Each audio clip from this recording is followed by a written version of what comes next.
Hello everybody, welcome back to the channel. We're here in Desirade, a little island in Guadeloupe, and there's something that's been driving me nuts for quite a while, and as Mrs. Island Sim Pilot would say, driving me nuts is not a very long trip, but this is something I've seen a lot of big time flight sim channel guys do, and I saw it again today, and I said, I have to make this video because it drives me crazy.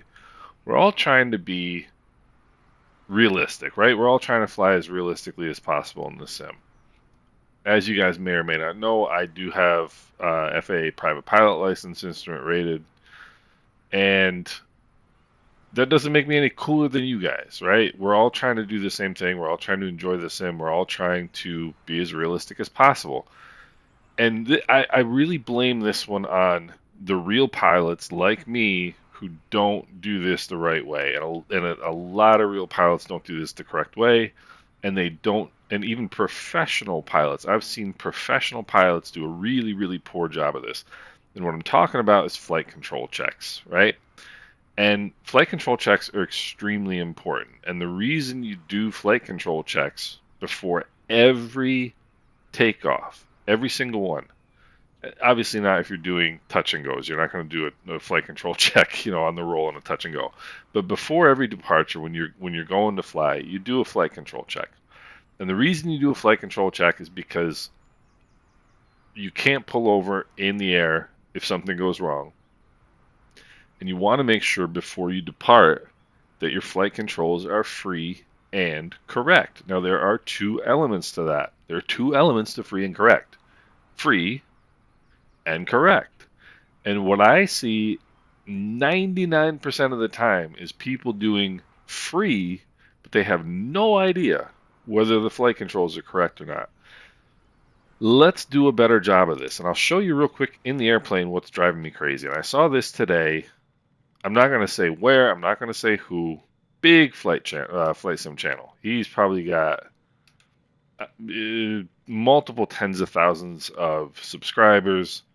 Really good channel, good guy, like him.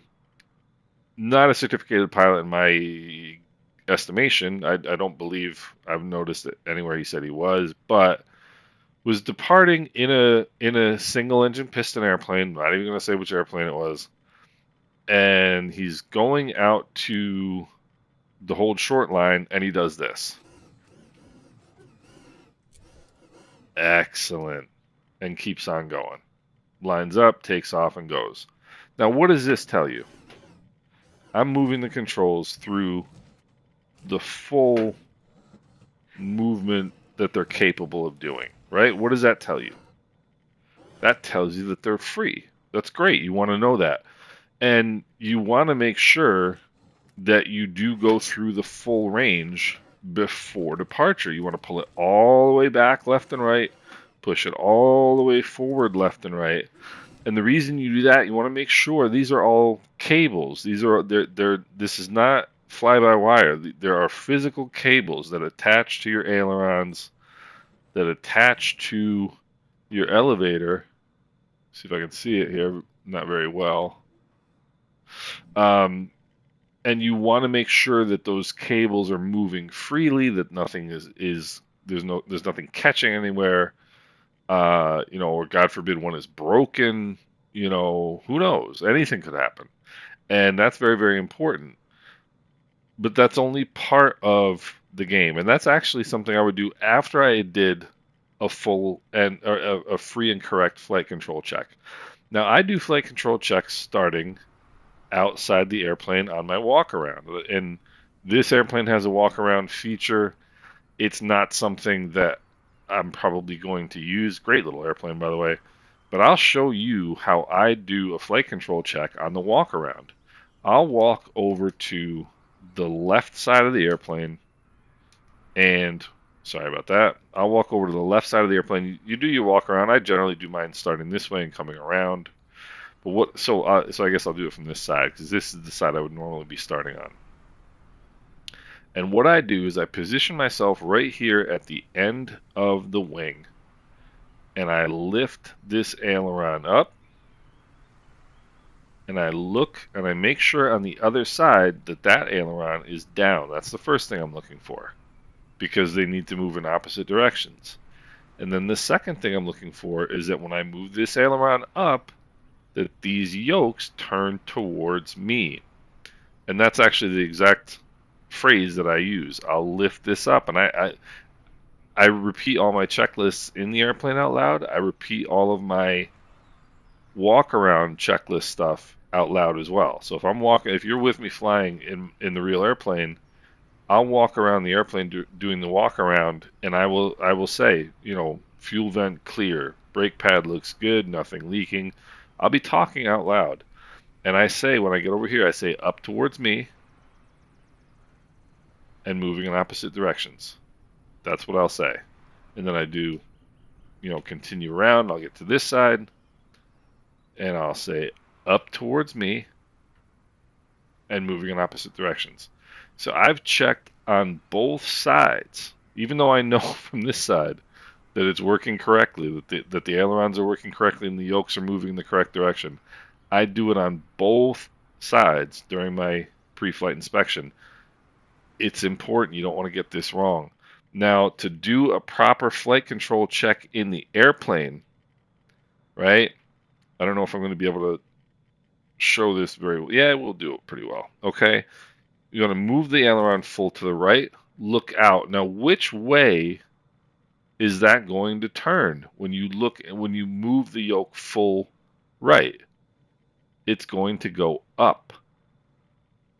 And that aileron is going to go down. One of the ways that people remember this is if you turn the yoke this way and you've got your hands on the yoke, your thumbs are going to be pointing towards the aileron that should be up, which is that one. And then you put it down, so you'll move it all the way right. Check the right aileron is up, left aileron is down. You'll move it all the way left. Check that the left aileron is up, right aileron is down. And I actually do my flap check during this part too. I'll go flaps all the way down on that side, all the way down on that side. I'll bring them up, all the way up on that side, all the way up on that side. And then I'll turn and I'll pull the elevator all the way towards me. And I'll push it all the way forward. And in the Cherokee, I can see it. Obviously, in the 152, I can see it as well. The 150 that I have, I can see it as well. And now I know that the flight controls are free and correct, right? But now is when I would go all the way forward, left, pull it back all the way left, go right, and then push it all the way forward, and then back here. And that way I know I've moved it through the entire range. And then, and after that, you can just, if you want to, you can just move it around a little bit, make sure. But that's how you do a proper and a correct flight control check. So if you guys want to be more realistic in your flying, do this and get it into your routine. It's something that's very, very important. Now, there are certain aircraft where you can't really see, particularly the tail, like on the Islander, you can't see the tail, twisting your head around. You might be able to actually in the real plane, but in the sim it'd be very, very difficult. And you might just want to do it from the outside. That's left aileron is up. That's right aileron is up, moving in opposite directions. Good. But don't be the guy who sits in the plane and does this and goes, yeah, and then goes flying, because you're not doing anything. You're not telling yourself anything. You're not gaining any information. And you guys would really be surprised the number of people who have killed themselves doing this, or not doing this, as the case may be. The most famous example recently was an FA-18 Top Gun test pilot killed himself in a single engine piston in retirement because he didn't do a flight control check. I know that, and by the way, that's another thing, is if you're playing, the reason he killed himself is because he forgot to remove the locks, the gust locks. A lot of planes, you'll have on the wing, you'll have like a piece of wood or something where you just place it over top of the ailerons to hold them in place in case there's any wind. And the same thing for the tail. You might have some sort of a gust lock system for the tail, and people forget to remove them. That's what happened to this particular guy. I've heard of airline pilots doing it in their personal airplanes.